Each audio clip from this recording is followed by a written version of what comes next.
Chers amis, je pense que parmi tous les commandements qui sont inscrits dans la Bible, s'il y en a bien un qui vient vraiment de Dieu, c'est bien celui que nous venons d'entendre. Celui d'aimer son prochain comme soi-même, celui de nous aimer les uns les autres. Celui-là, il vient vraiment de Dieu.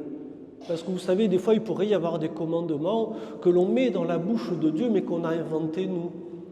Vous savez, ça arrive, ce genre de choses, y compris dans les Écritures. Vous savez, on se dit, tiens, Dieu, il aimerait bien qu'on fasse comme ci ou comme ça, alors on va peut-être inspiré par l'Esprit Saint aussi, mais on va peut-être inventer des commandements. Pas celui-là, pas celui de l'amour du prochain. Ça vient vraiment de Dieu, chers amis, chers frères et sœurs.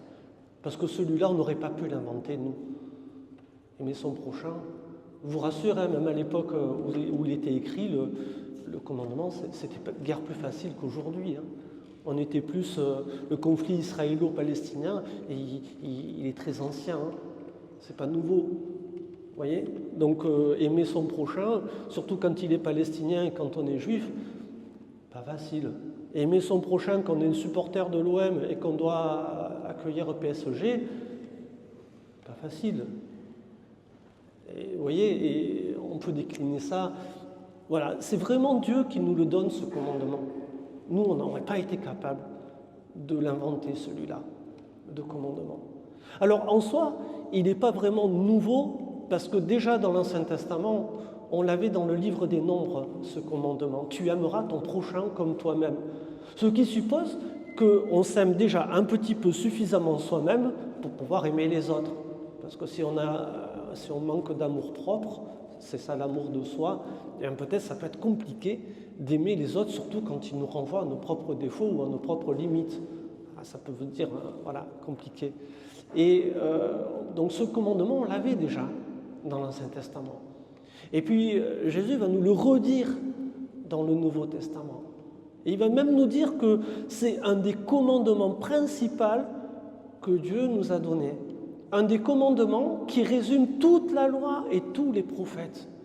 Et vous voyez là, on est dans le chapitre 13 de l'évangile de Jean, où Jésus partage le dernier repas avec ses disciples. Il sait qu'il va livrer sa vie par amour pour l'humanité.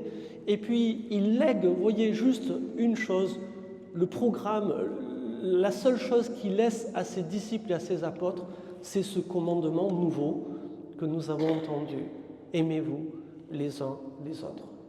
Quelquefois, nous, on se pose la question de dire, c'est quoi être chrétien ? C'est quoi la religion ? C'est quoi être catholique ?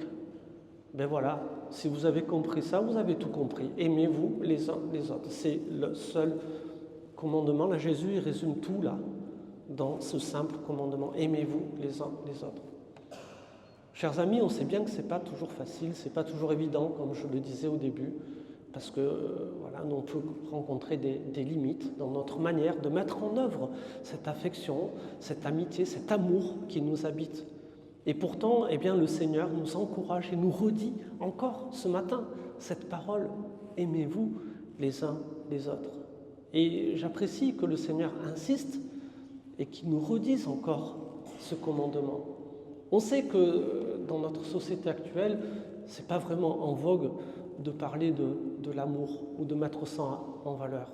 Et en même temps, nous, ce qu'il nous faut bien tenir, c'est que si le Seigneur insiste tant sur cette nécessité de nous aimer, c'est parce que lui, qui nous connaît bien, il sait que la dynamique de l'amour, c'est vraiment celle où nous allons vraiment pouvoir nous épanouir dans notre vie d'êtres humains.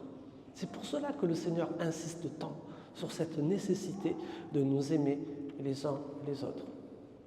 Alors donc, ce commandement, il n'est pas vraiment nouveau. Mais ce que Jésus va rajouter, là, dans l'évangile de Jean, ça c'est vraiment nouveau. Vous avez entendu ce qu'il a dit ? Comme je vous ai aimé, moi, Jésus-Christ, et on sait à quoi ça l'a conduit. Alors derrière l'icône du Christ ressuscité, il y a une croix. Hein ? Comme moi je vous ai aimé, aimez-vous les uns les autres. Ça c'est vraiment nouveau comme commandement. C'est-à-dire, Jésus ne nous demande pas simplement d'essayer de vivre notre affection, notre amitié, notre amour comme on peut, mais il nous dit, faites-le comme moi j'ai fait pour vous. Waouh! Je sais pas ce que vous en pensez, vous, de ça, mais ça met la barre très haut. Hein. Même pour moi, hein, même pour les religieux, les religieuses. Aimer comme Jésus, c'est un sacré défi, ça. Au point de donner sa vie par amour pour ceux qu'on aime. Regardez où ça l'a conduit, lui, Jésus, d'aimer comme lui, il aime. Alors, nous, on n'en est peut-être pas encore là, parce qu'on n'est pas suffisamment divin pour ça. Et en même temps, le Seigneur nous invite à rentrer dans cette dynamique de l'amour. Frères et sœurs, soyons honnêtes, sans la grâce de Dieu, sans l'Esprit de Dieu, c'est pas possible d'aimer comme Jésus nous aime. Ça, on ne pourra le vivre que si vraiment on laisse le Seigneur nous en donner la capacité. Et je pense que si le Seigneur nous donne ce commandement, aimez-vous les uns les autres comme je vous ai aimé, c'est parce qu'il souhaite justement nous rejoindre au plus profond de notre cœur et nous en donner la capacité d'aimer comme lui. Nous n'y arriverons pas, mais lui, il peut le faire. Il peut mettre en nous cet amour par l'Esprit Saint, par la grâce, ce qu'on appelle la grâce de Dieu. Le Seigneur peut le faire, ça. Et quand on accueille ce commandement aujourd'hui, frères et sœurs, ce que je nous inviterai à faire, c'est peut-être d'ouvrir notre cœur pour que le Seigneur puisse venir nous rejoindre, puisse venir nous donner cet Esprit Saint, cet esprit d'amour, pour qu'effectivement nous puissions aimer comme lui. Dernier point, vous avez entendu ce que Jésus dit à la fin, et c'est quelque chose de vraiment important, me semble-t-il. Dans cette dynamique de nous aimer les uns les autres, il y a un véritable témoignage que nous pouvons porter auprès de ceux qui nous entourent. Ce sera le signe, nous dit Jésus, qu'à ceci, on reconnaîtra que vous êtes mes disciples. Il y a là un témoignage, frères et sœurs, dans cette dynamique de l'amour. Alors demandons au Seigneur de nous aider, de protéger peut-être cet amour que nous vivons déjà. Dans toutes les dimensions, nous les vivons, pas qu'au niveau conjugal, au niveau familial, au niveau parental, au niveau filial, au niveau amical, dans toutes les dimensions de notre vie. Demandons vraiment au Seigneur qu'il nous protège cet amour que déjà nous vivons, en plus de celui que lui veut nous donner, pour que, effectivement, nous qui sommes chrétiens, nous qui nous sommes attachés à Jésus-Christ, nous puissions porter cet amour bien au-delà de nous. Ça, c'est ce qu'on appelle le rayonnement, vous savez, la fécondité. Vous êtes le sel de la terre, vous êtes la lumière du monde, nous dit Jésus.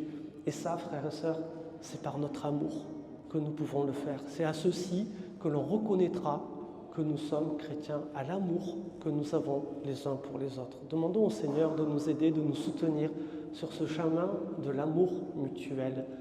Amen.